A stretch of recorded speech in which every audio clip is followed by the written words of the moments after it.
Razul is going to talk about AI and robots. Pretty sure not about servitude, but how we get our trust in AI and robots. So can I please welcome Razul to the stage? Give him a big round of applause. My name is Rasul. I'm representing University of Technology, Sydney today, and I will talk about human trust in robots and how we can build trust in AI and robots. So first of all, I want to start off with asking a question. What is a robot? Do you think it is a robot? Yeah. What about that? Yeah.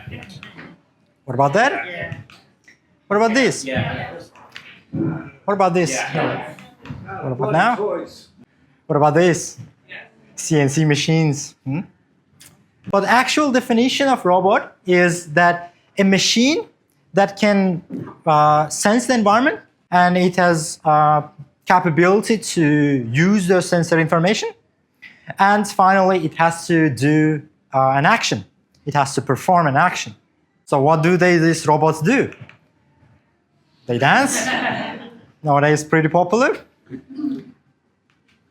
And they backflip as well. The robot dogs that do backflips and performs an action in the environment. For example, these robots are in a warehouse, no humans involved, robots operating and in a predefined path without colliding with each other and performing some tasks. Or in a car manufacturing company, the factory, where no humans involved, only a robot that does repeated actions and lifts the heavy objects and performs the same thing over and over again.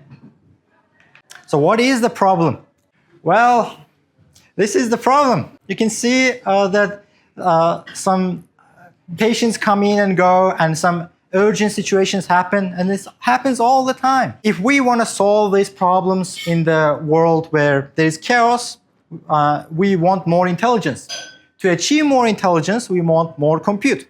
But what's the downside of this?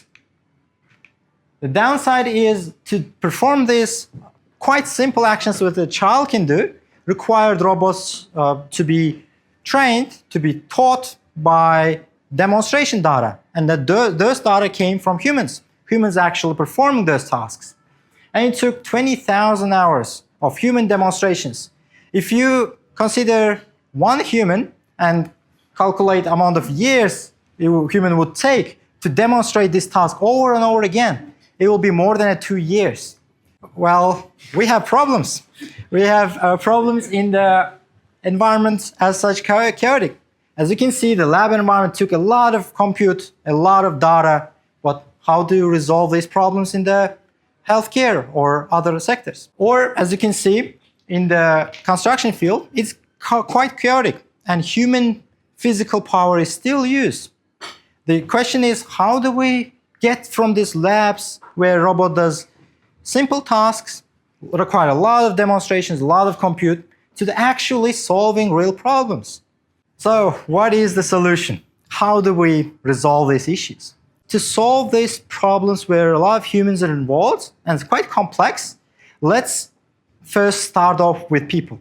I looked up the research, I looked up the history, and I've seen that there is mainly two different aspects, two different groups of research being carried out. First group, I would say it's a machine-centric approach. And the second group, I call it as a human-centric approach. For example, in machine-centric approach, the humans are considered as obstacles or objects that are just numbers. But in a human-centric approach, they are individuals who have different experiences, different attitudes. I usually draw this graph to describe where our status right now is. So I plot the robotic agency on the x-axis, and the y-axis the task volatility, task complexity. And I put the coexistence at the lower bottom of robot existence, the robot agency, where the vacuum cleaner could be a robot that coexists with us. And then what we have in the highest agency is the collaboration. Where we are right now is exactly there, crossing from cooperation to the collaboration world. For collaboration to occur, human has to first trust the robot. Covey mentioned the four cores of credibility. And he described it perfectly with the tree. So it's like a tree of trust. When we want to build trust, we want to look at this tree and see where the actions has to be taken. And that's what I call as measure and manage, or as M&M. First of all, as we are engineers, we are not taught about people. We are taught about things. And it will be quite drastic for engineers to grasp a human concept, social science concept. So how do we resolve this issue? Well, we don't have to. We just knock the door of business school. We knock the door of the psychology. As you have seen the toy problems, where if engineers are left alone, if the problem is not given, they will create problems. So one of the sectors of problems we have is in a healthcare. Let's say immobile patient wants to go to the toilet, go to another room. The problem is that nurses spend a lot of physical effort. At least 2 nurses has to be operating this machine. Then, as engineers, what we can do, we can design a robot that has wheels, that's motorized. Now, with the sensor information provided by the nurse, the motorized wheels will run.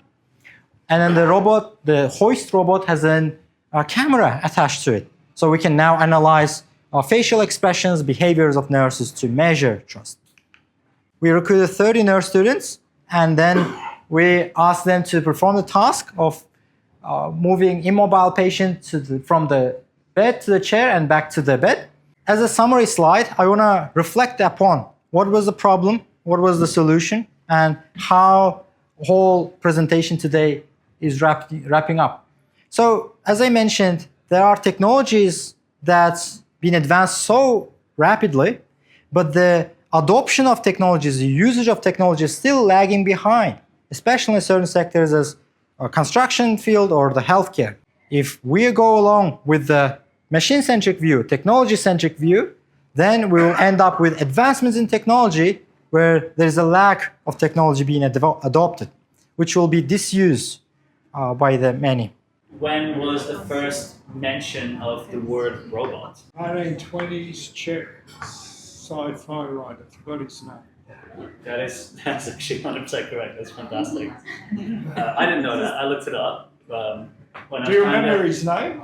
No, you have it, Karel. Karel Kapek, yeah. And so, do you know what it means in Czech? I'm afraid I do, yes. You do. It's the same in all Slavic languages. A man for work. Yes. To quote Kraftwerk. Exactly, yeah.